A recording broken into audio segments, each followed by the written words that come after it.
Hey YouTube, welcome to another LeetCode tutorial. Today I'm going to show you how to solve LeetCode 102, the level order traversal of a binary tree. And I'm going to show you how to do it recursively and iteratively. So let's dive right in. Okay, so we're given this binary tree and we're being asked to output the numbers grouped by level. So by level means this is one level, this is another level, and this is the last level. So one way to do this is by using depth first search and a map. So as we recurse through the tree with the depth first search, we can store the following data in the map. So we can store the level, and then the list of values that belong in that level. All right. So we can start from 3.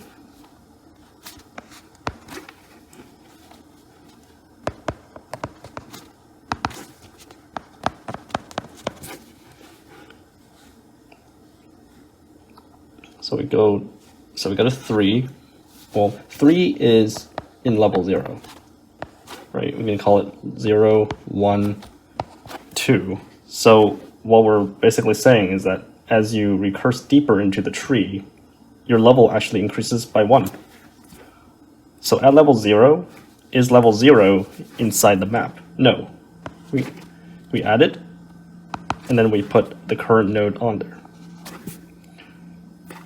Next, we go to 9, right? But 9 is at level 1. 1 is not in the map, so we add 1 to the map and then add 9.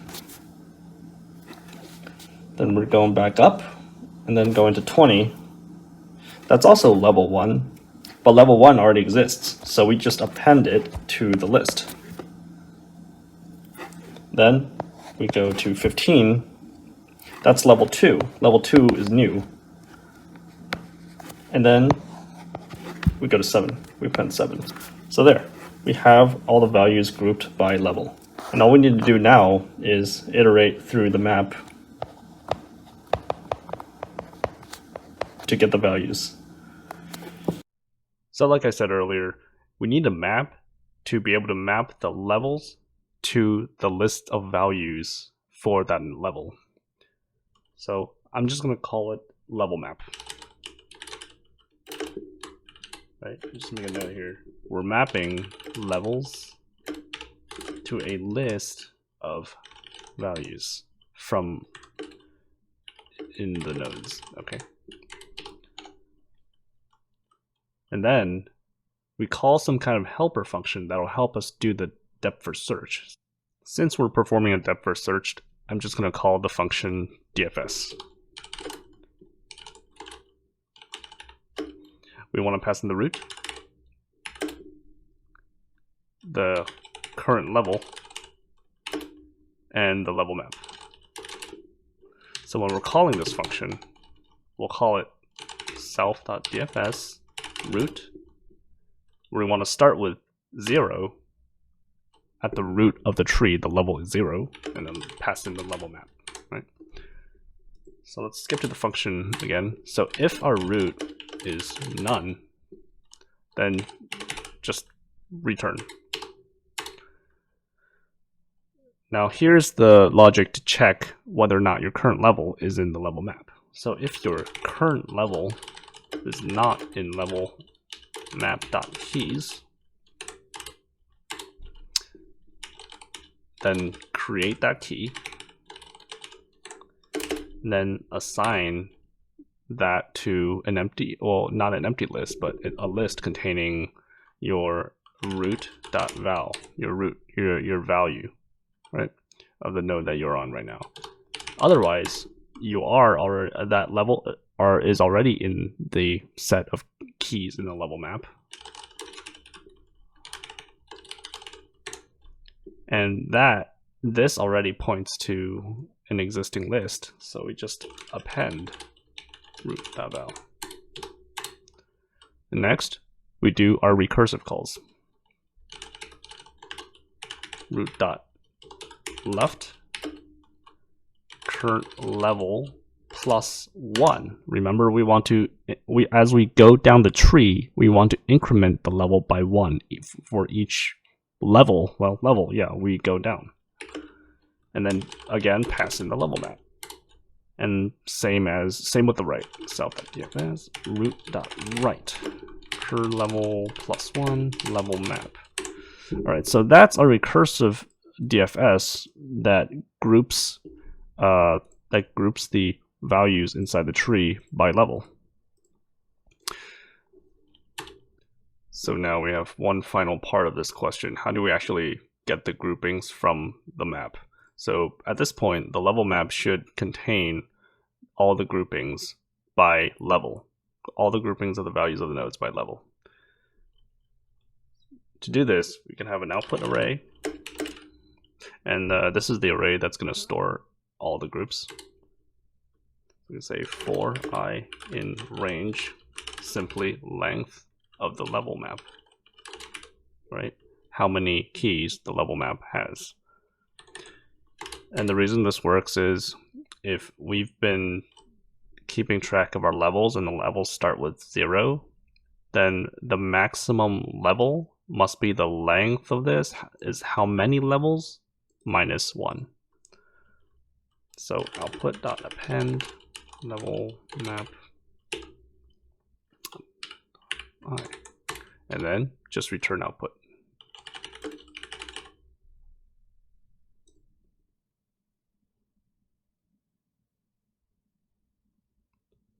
Right, it's accepted. Then let's submit.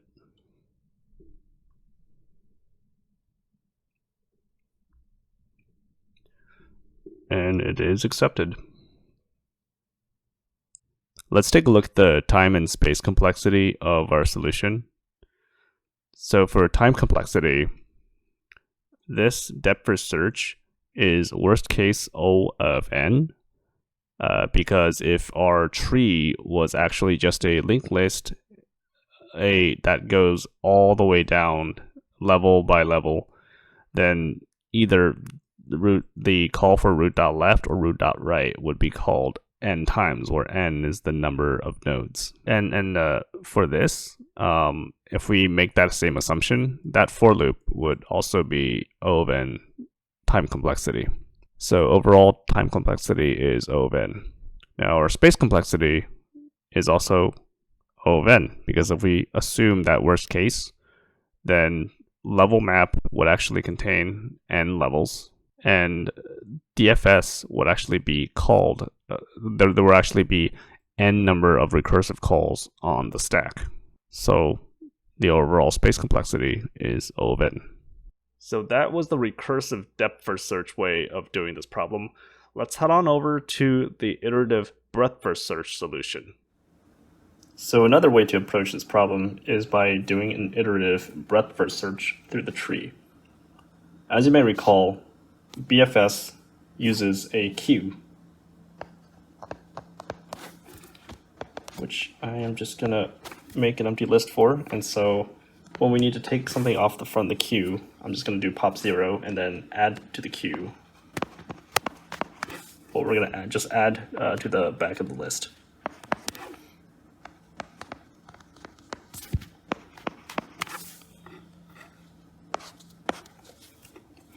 But how are we going to keep track of the level, right?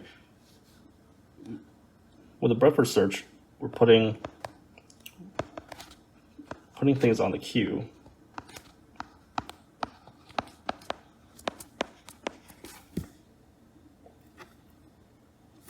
But we have no way really of keeping track of the level. So what I'm going to do here is I'm going to use a tuple to keep track of the level, right?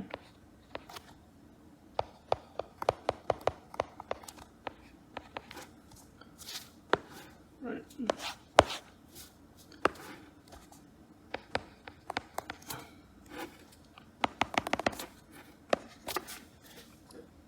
And so as we're going through the tree,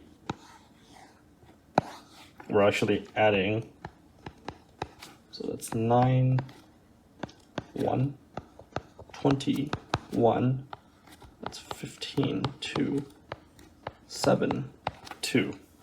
So we have our queue containing tuples.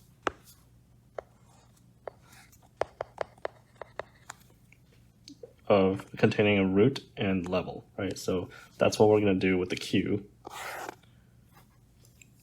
And we need to have a visited, a set of visited nodes that we need to keep track of.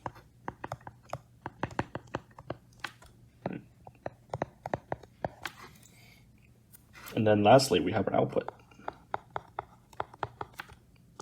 which according to this is a list of lists.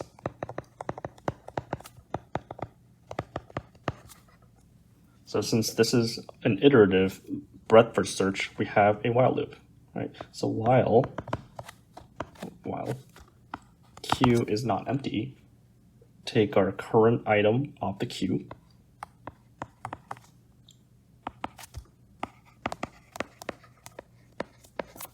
right?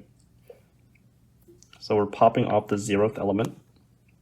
So we're gonna get, just make a comment, 3, 0, right? With the root, or the node, and that is the level.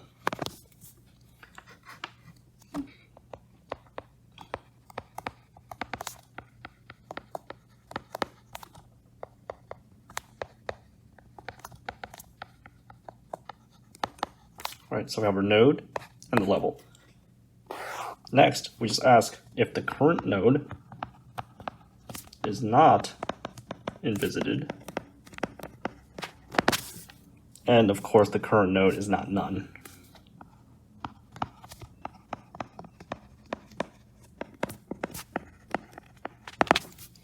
Right, just add the node to visited.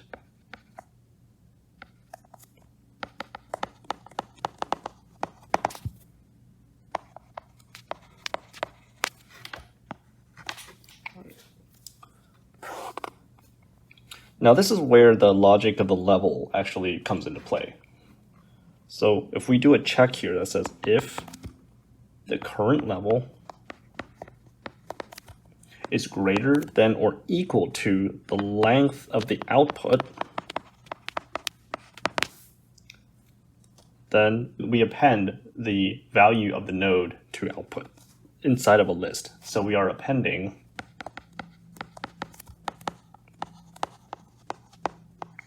append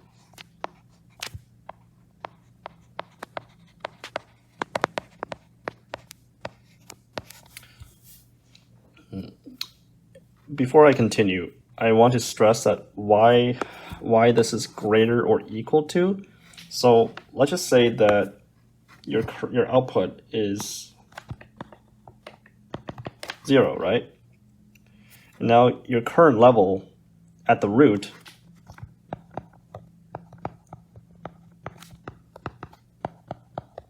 what is that? That's 0. So if you have a length of 0 and your current level is a 0, you're still able to append the value of the current node.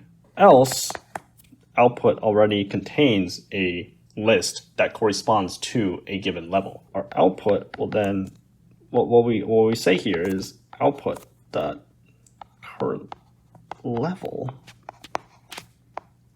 dot append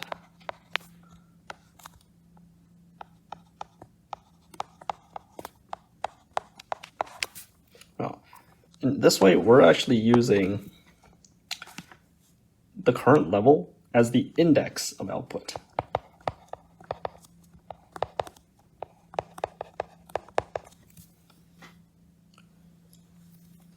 And then lastly, we append the left and right nodes along with their levels incremented by 1 onto the queue. Queue. Append. All right, remember, we're adding tuples. So current node dot left then level plus 1. And then same for the right.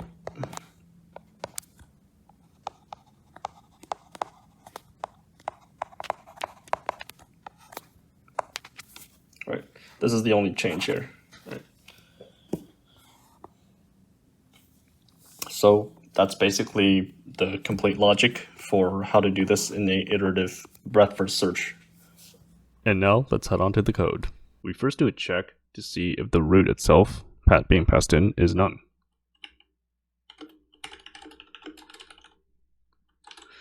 If it is, then just return an empty list. Otherwise, we can start with the actual breadth first search. So we initialize a queue, and inside the queue, we have our root and 0, right? So basically, each tuple contains the node and level, right? And we have a set of visited nodes.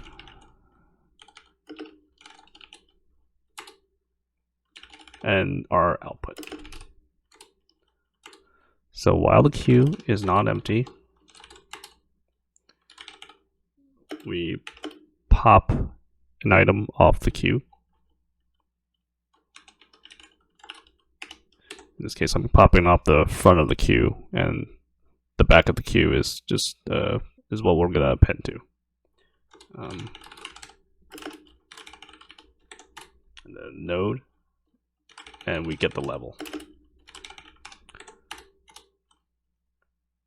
And just like we went through, if cur node is not in visited and cur node is not equals to none, then visited dot add cur node.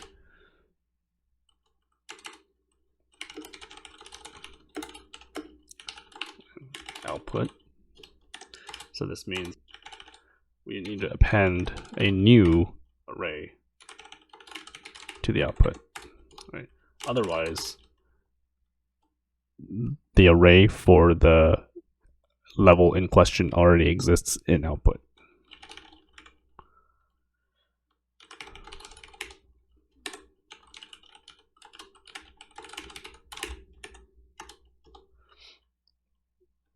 And then we just append the tuple containing the current node left, current level plus 1, and then you append current node right, current level plus 1.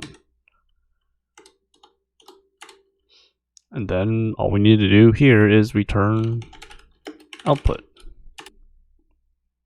All right, so let's check it. All right, all the cases pass. Now let's submit.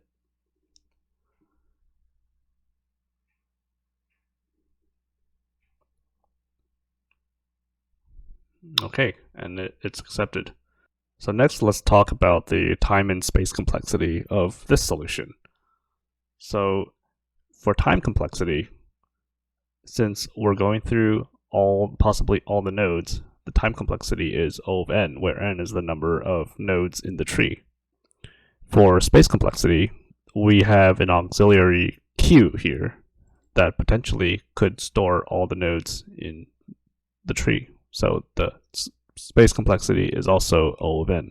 Alright, so that was the video. I hope you enjoyed it. We learned how to solve this problem in 2 different ways. Peace out.